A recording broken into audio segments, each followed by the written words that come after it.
muchas gracias al comité, al Congreso, un grato saludo a la mesa principal, a todas las autoridades, magistrados, a la defensora adjunta que se encuentra y a toda la plana directiva de la Defensoría. Un mensaje a los estudiantes, aprovechen que está toda la plana directiva de la Defensoría aquí a mi mano izquierda para que hagan todas las consultas. Miren, aquí hemos pasado una hora y sencillo viendo todo lo que es desde la excelente ponencia de la comisionada Esmeralda de Troitiño, de lo que es en la Comisión Interamericana, luego aquí una excelente exposición de el tema de la Corte Interamericana de Derechos Humanos, sin lugar a duda el derecho humano a un ambiente sano. Luego vimos el bloque de constitucionalidad, pero también tenemos que ver cómo inicia todo esto acá, o sea, cómo esto se traduce en el día a día panameño, cómo yo puedo, además de interpelar o llevar a esas esferas supranacionales. Bueno, por todo eso lo podemos hacer desde la Defensoría del Pueblo, desde el papel que juega la Defensoría del Pueblo. Y bueno, como este es un congreso académico, tengo que iniciar por una parte principal que es un poquito aburrida, pero es necesaria, de dónde inicia esto de Defensoría del Pueblo, que no es inventado nada más en Panamá o que no es una nueva moda, ¿no? A ver, aquí. Miren, básicamente lo que es defensores del pueblo, defensoría del pueblo, defensores de derechos humanos, esto, imagínense, nace desde el imperio inca, ¿no? Donde existía, y tengo que leerlo porque es sumamente complicado, Tucuriucuy, que era el defensor de los indios, ¿no? De todo lo que ve, de todo lo que hace, de vigilar el funcionamiento de ese consejo imperial. Y luego Bartolomé de las Casas hace esta iniciativa y la extiende y se habla del protector de los indios en estas nuevas esferas. Luego en Suecia, en el 1809, se establecen esta figura donde nace el ombudsman como el protector de aquel abuso de los reyes contra los gobernados, ¿no? Voy a ir un poquito más rápido de lo que planeaba haciendo el caso al profe Benito. Entonces, como vemos, la figura que hoy se conoce como en Latinoamérica como Defensoría, Procuraduría de Derechos Humanos, nació como ombudsman, que significa observar el representante del pueblo o la institución que procura la defensa de los derechos humanos. Es la creación y incorporación de esta figura en la región de los 90, recordemos, bueno, hay muchas personas muy jóvenes, que es una transición a la democracia. Acabábamos de terminar los 70 y en el 80, estábamos hablando de guerrillas, estábamos hablando de golpes militares, de dictadores, y nace esta figura en Latinoamérica. Increíble, por cierto, en Venezuela hay Defensoría de Derechos Humanos. Ingratamente me toca compartir alguna mesa con ellos, pero bueno, hay Defensoría de los Derechos Humanos hoy en día, no sé quién defiende, pero en Venezuela tenemos, en Costa Rica, en Colombia, en Paraguay, en Perú, en Brasil y en muchos lugares de Latinoamérica, siendo la primera la de Guatemala, donde se conoce como el Procurador de los Derechos Humanos. Pero esto, yo siempre digo que si este Congreso hubiera tenido un poquito más de años, de repente hubiera nacido aquí, porque nació en un Congreso de abogados. En 1983 fue creada diferentes jóvenes pensaron en crear la figura del ombudsman o el contralor parlamentario, ¿no? En el 85, en la coordinadora nacional, aquellos que tenemos cierta edad, nos podemos recordar algunas cositas. Yo estaba un poco chico, pero recordamos la historia, que por cierto no nos las dan en la escuela, de la Coordinadora Civilista Nacional. En el 85 se comenzó a hablar de este tema para defender los derechos humanos. Pero no fue sino hasta el Congreso Nacional de Abogados, que es más o menos lo que ahora podemos decir que se ha desarrollado en lo que es este gran congreso, donde en la comisión número 1 se comenzó a hablar. Y en ese tiempo estábamos hablando de reformas constitucionales. Qué raro, ¿no? Parece que estuviéramos viviendo la historia en espiral. Y en esa comisión número 1 estaba presidida por el excelente defensor del pueblo, que fue don Ítalo Antinori, excelente abogado, quien hablaba que había que crear dentro de estas reformas constitucionales la Defensoría del Pueblo. Obviamente luego él la presidió. La comisión número 2, si mi memoria no me falla y Google no me traiciona, es don Rubén Elías. Participó en la comisión número 2 de ese congreso. Por eso digo que si este congreso hubiera existido, probablemente de aquí hubiera nacido la Defensoría del Pueblo. Entonces, veamos, se me fue una más, listo. Entonces, veamos un poquito estos antecedentes. En el 92, bueno, esa reforma constitucional no continuó, fue rechazada, y es en 1995 donde se crea esta comisión ad hoc, estamos hablando, ya había pasado un gobierno siguiente, y donde se crea o se busca crear lo que es el defensor del pueblo, como se llama, por cierto, en República Dominicana, que se llamaba la Defensoría del Pueblo, y se crea la Defensoría del Pueblo para defender los derechos humanos y para que tenga esa población en ese sentido, en ese momento, la población en vulnerabilidad tuvieran una persona que le defendiera versus, o sea, el gobernado versus el gobierno versus nosotros los gobernados, ¿no? En este sentido, nosotros surgimos como un mecanismo de control para el ejercicio de los poderes de la democracia. Podemos afirmar que estas INDH, como nos conocen en el sistema donde bien nos representó la doctora Esmeralda de Troitiño, busca resolver un poco, llenar los espacios de algunas instituciones de control, los cuales no cumplen con sus funciones y violentan nuestros derechos humanos. En ese momento era necesario ejercer ese balance entre el gobernado y el gobernante, como dije, para promover, para de alguna forma enrutar a las autoridades y que pudieran cesar las conductas de violaciones y de derechos humanos frente a las personas. Nosotros no es que estamos solos en el mundo, nosotros estamos regulados también por Naciones Unidas, y es quien ha indicado en distintas ocasiones que somos una piedra angular para el Sistema Nacional de Protección de Derechos Humanos. Es por eso que digo que fue excelente quien pensó cómo degranar de este congreso esta primera parte, poniendo primero a la comisión, claro, pero cómo vamos bajando al país. Bueno, Naciones Unidas, que es un sistema aparte del que hemos hablado, del sistema interamericano, son dos sistemas, ha dicho que nosotros somos la piedra angular. ¿Por qué? Lo vamos a explicar más adelante, porque somos los oídos de ellos en el territorio. Así como somos los oídos de ustedes, allá somos la voz de ustedes en las Naciones Unidas o en las comisiones, acá somos sus propios oídos y lo vamos a explicar más adelante. Como les dije, nosotros estamos regulados por los principios de París, que fueron adoptados por Panamá, donde tenemos que cumplir algunos roles importantes. También tenemos que se establecen algunas directrices específicas en cuanto a la composición, a nuestro funcionamiento, cómo el país tiene que mantener nuestra administración de una forma separada. Ahí nos decía el doctor Barría, nosotros somos un órgano no formal de la Constitución, es decir, nosotros no pertenecemos al órgano ejecutivo, ni al legislativo, ni al judicial, a pesar de que somos elegidos por el Parlamento, que no es algo nuevo. Sé que hay unos temas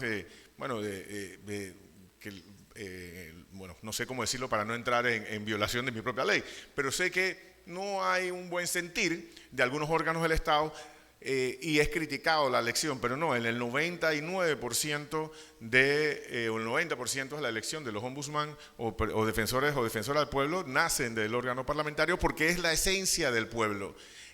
Nada más mañana se da la elección de la terna que presentó el presidente Petro de Colombia, y se da la elección del nuevo defensor del pueblo de Colombia. Pero nace y se da, ellos lo hacen en la comisión, en la Cámara Baja, lo que es representantes corrientes, donde hay una mayor presencia de representación de la población. En este sentido, yendo un poquito más rápido para poder terminar a tiempo, como sabemos, es una institución independiente, con plena autonomía funcional, administrativa, la mentira de todos los órganos del Estado, que somos financieramente independientes, es mentira porque nos regula el MEF y todo lo demás y nos quitan presupuesto, a pesar de que tenemos una norma constitucional en cuanto a nosotros debemos decir en qué nos quita. Así que en eso sí tengo que decirlo que es una falacia. Lo que sí es cierto es que no recibimos ninguna instrucción de ningún órgano del Estado o persona natural o jurídica, y que nuestro ser, nuestro sentir y nuestra obligación es promover, proteger y defender los derechos humanos, tal cual como decía la doctora Troitiño en cuanto a la comisión. Claro, recuerden, como les dije, esto es lo extra más allá de los países, viene desgranando a las cauras, a las naciones. Como dije, la ley fuimos creada a través de la ley 7 del 97, luego en el 98 hay un ataque a la Defensoría del Pueblo por parte de un fallo de inconstitucionalidad donde nos cercenan algunas funciones, por ejemplo, la de poder criticar algunos fallos o atender algunos temas jurisdiccionales. Y el fallo decía, palabras más, palabras menos, que mal podía una Defensoría del Pueblo creada por ley procurar o investigar algunos organismos u órganos del Estado creados por Constitución. Pero bueno, eso se resolvió en el 2004, donde pasamos a ser parte del bloque de la Constitución, y luego algunos otros cambios que eran más bien algo decorativos en cuanto al periodo, en cuanto a los salarios y demás, que vino en 2005 y 2009. Pero veamos, la esencia. Mire, nuestras funciones además están establecidas en esta ley, están amparadas en el artículo 4, esto para los jóvenes. Nosotros estamos para defender y promover los derechos humanos a nivel nacional y a las empresas que trabajan y universidades y escuelas, es decir, a todas las personas que están a través de concesiones administrativas. Y esto lo hacemos a través de no solo de capacitaciones, sino también de mediaciones, atención de quejas e inclusive en la judicialización de algunas violaciones de derechos humanos. El tema de protección de derechos humanos, esta administración ha establecido un plan estratégico donde hemos entrado en ejes temáticos, donde los principales ejes temáticos que pensamos es pueblos originarios, el ambiente, la niñez y adolescencia, las personas con discapacidad, personas mayores, población migrante, personas LGTB y en general aquellas personas, por ejemplo, personas que estamos aquí ahorita mismo en Azuero, las personas campesinas que han sido abandonadas, por cierto, en varios quinquenios, y es decir, la población más vulnerable o población en situación de vulnerabilidad. La protección integral de las personas menores de edad ha quedado más robusta luego de la aprobación de la ley 285, donde nos da mayor facultad a la Defensoría del Pueblo. Hay una serie de artículos donde nosotros estamos obligados en supervisar que el sistema trabaje y proteja a las personas menores de edad, recordando que las personas menores de edad son del grupo poblacional con mayor posibilidad de estar en vulnerabilidad y de condiciones de no solo de explotación, de pobreza, de trata, de tráfico y demás. De igual manera ha expresado la necesidad de que nosotros nos pronunciemos, y así lo hemos hecho en informes de la niñez en situación de calle, la niñez en situaciones de los albergues, en la niñez en situaciones de derechos humanos en las poblaciones de acogida en migración y demás. Esto nosotros lo hacemos en concordancia, un acuerdo con UNICEF, con la Oficina de Alto Comisionado de Naciones Unidas, con la misma CIDH, cuando tenemos algunas charlas y algunos convenios con ellos, pero también hemos emitido informes los cuales son vistos tanto por la Comisión como por la Corte y son examinados y son de alguna forma reprochados en los casos que hayan carencias del Estado por parte de estas instituciones en el Estado. Muchas de estas cosas no son muy visibles para las personas, porque esto ocurre entre la Comisión, entre la Oficina de Alto Comisionado de Naciones Unidas y el Estado, donde a través del Ministerio de Relaciones Exteriores de Cancillería son cuestionados altamente por los informes que emite la Defensoría del Pueblo. También en defensa de los niños, niñas de Panamá y adolescentes, nosotros realizamos estas inspecciones de todos los colegios. Este año hicimos el 15% de los colegios a nivel nacional en base a la población, una cifra que nos alcanzó a poder dar algunos temas un poquito más científicos, y ya recibimos de la nueva ministra de Educación la respuesta sobre todos estos problemas, y estamos en análisis y vamos a emitir y vamos a subir la respuesta del Ministerio de Educación en nuestra página web para que sea visible por todos.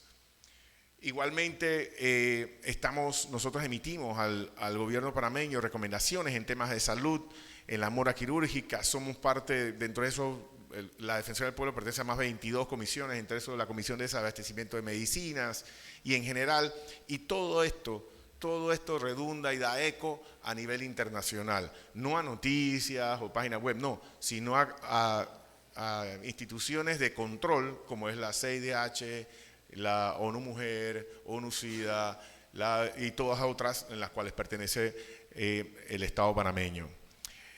Es importante que nosotros trabajamos igualmente en la Comisión contra la discriminación, no solo la discriminación, muchas veces nomás pensamos en la discriminación LGTB, no, en Panamá todavía vivimos, aún siendo un crisol de raza y todo lo demás, la discriminación racial, donde la Defensoría del Pueblo tiene una participación importante y preside la Comisión contra la discriminación. Igualmente, hemos elaborado unas recomendaciones en tema laboral y en tema de acceso a las personas con discapacidad a nivel nacional. Y esto, aunque ustedes no lo crean, el 90% de las instituciones del Estado y un gran porcentaje de los edificios privados no cumplen todavía con los requerimientos para personas con algún tipo de discapacidad. Muy importante, nosotros participamos activamente aquí, ambos colegas que me precedieron, hablaron del tema ambiental. Nosotros participamos en la migración de Gardí Subdub, presentamos la denuncia porque los derechos ambientales son judicializables, presentamos la denuncia contra la empresa que administra el vertedero de la basura de Panamá por violaciones a los derechos ambientales de la República de Panamá. Igualmente realizamos acciones como le dije, los vertederos. También realizamos acciones en cuanto a las personas que están privadas de libertad, porque también tienen derecho. El único derecho que se les ha privado es la libertad. Es un poquito amargo para muchos, somos muy criticados por eso, pero nosotros estamos llamados a defender los derechos humanos de todas las personas que están en Panamá, incluyendo a las personas privadas de libertad. Y de hecho tenemos un caso en la CIDH, que es Punta Coco, el caso de Punta Coco, donde Panamá es uno de los únicos países de América que tiene un centro penitenciario en una isla, y el cual está llamado actualmente a que sea mudado ese centro penitenciario. Es un tema de discusión muy amplio, ¿no? Si la seguridad, si es mejor tener esa persona. Lo que sí es verdad, lo que sí ocurre, lo tengo que decir aquí, lo hemos dicho públicamente, es que los familiares también sufren lo mismo que el privado de libertad, y que probablemente la madre o el padre o la hermana, que no tiene la culpa de que esa persona haya cometido ese delito, sea cual sea, está pasando por esas vicisitudes. Y ustedes, abogados, también tienen ese problema de acceso a la justicia. Los demás temas se pueden discutir con más calma, pero básicamente por ahí es que va el camino de esta defensoría, y por ahí es que va el camino de la CIDH, que tiene a Panamá de alguna forma presionada.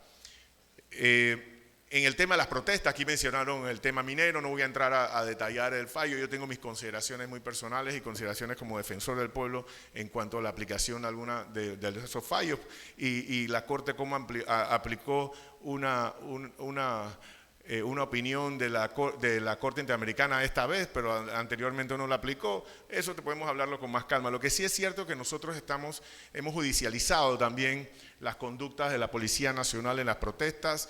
Lastimosamente no hemos podido seguir caminando en cuanto a los gases lacrimógenos. Tenemos una buena noticia del Ministro de Seguridad actual, donde nos va a ayudar con eso para saber si lo tóxico o no de ese gas, pero sí la hemos judicializado. Y lo primero que hicimos, tanto en el 2023 como en el 2022, es hacer una conferencia telefónica con la CIDH, con las secretarías técnicas, para indicarle lo que ocurría en la República de Panamá, y ellos a su vez hicieron llamados de atenciones a Cancillería, lo cual no es muy público, pero eso sí hace que los políticos y los gobiernos de repente les llame un poquito la atención cuando pegan una llamada de un ente de control como eso.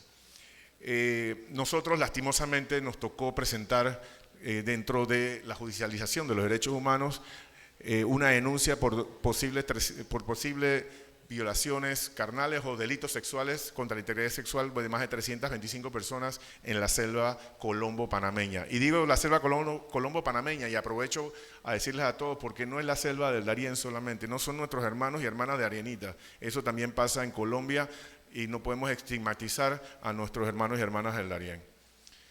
Como verán nosotros, y ahí están algunas visitas que hicimos a la CIDH, nosotros estamos en constante participación, en constante llamado con ellos, en constante presión a que sean ellos coadyuvándonos con nosotros, presionar a los estados para que corrijan. Para poder activar lo que indicó la comisionada, bueno, ya ex comisionada, pero yo por respeto lo seguiré diciendo comisionada, el sistema interamericano, o para ir a los expertos en Naciones Unidas. No exactamente es necesario ir con la Defensoría, pero nosotros estamos con ustedes para apoyarlos y defenderlos y acompañarlos. De hecho, en noviembre estamos presentando 3 casos. De los 29 que ya hay contra Panamá, estamos presentando 3 más.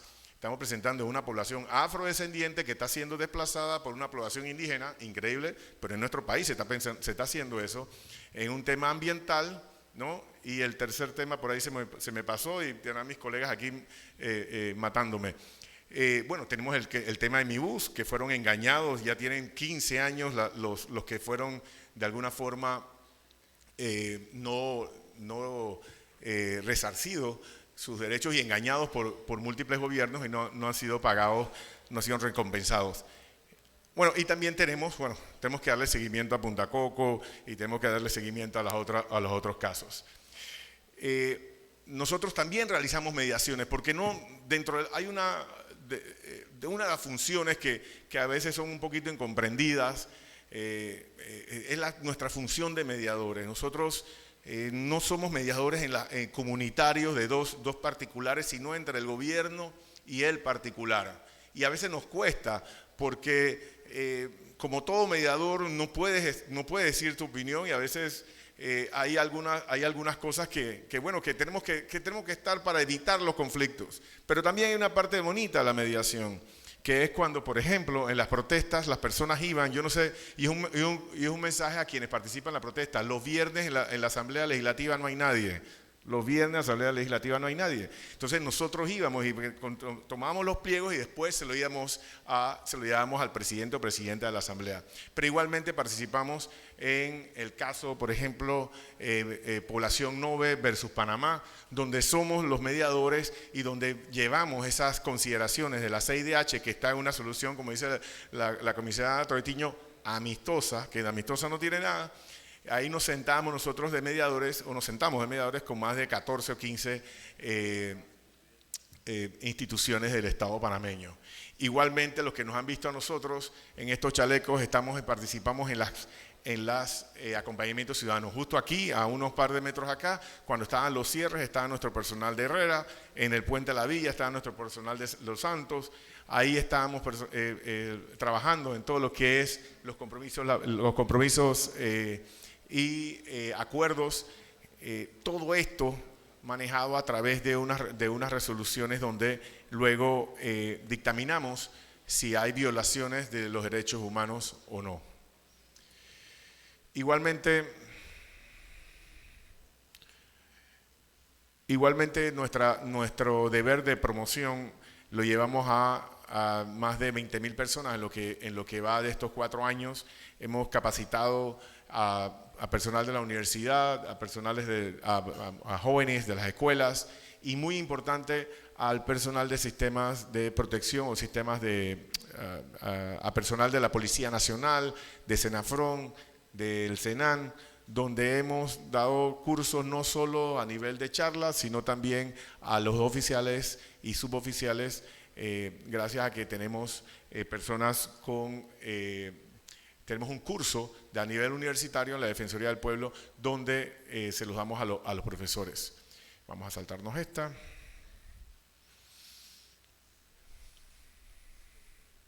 Las defensorías móviles, bueno, voy a saltar porque ya tengo 6 segundos y ya me estoy retrasando.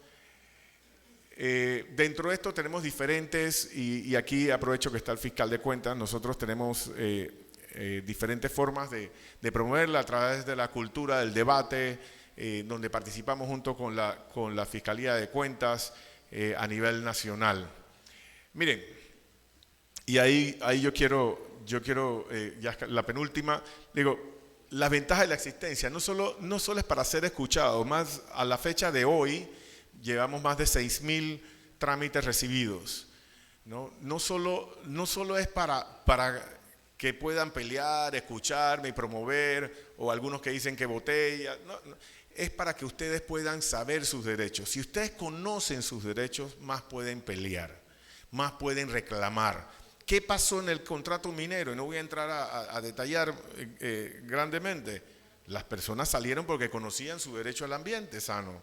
Las personas conocían porque tenían su derecho a ser oídos, el derecho a petición, el derecho a pedir, la obligación del gobernado a contestarte. Entonces, ¿de dónde podemos acudir si desde el juez de paz hasta la corte no me responde? A la Defensoría del Pueblo. Y en esto quiero decirle que muchas personas dicen, pero ustedes no tienen un nivel, un diente para morder.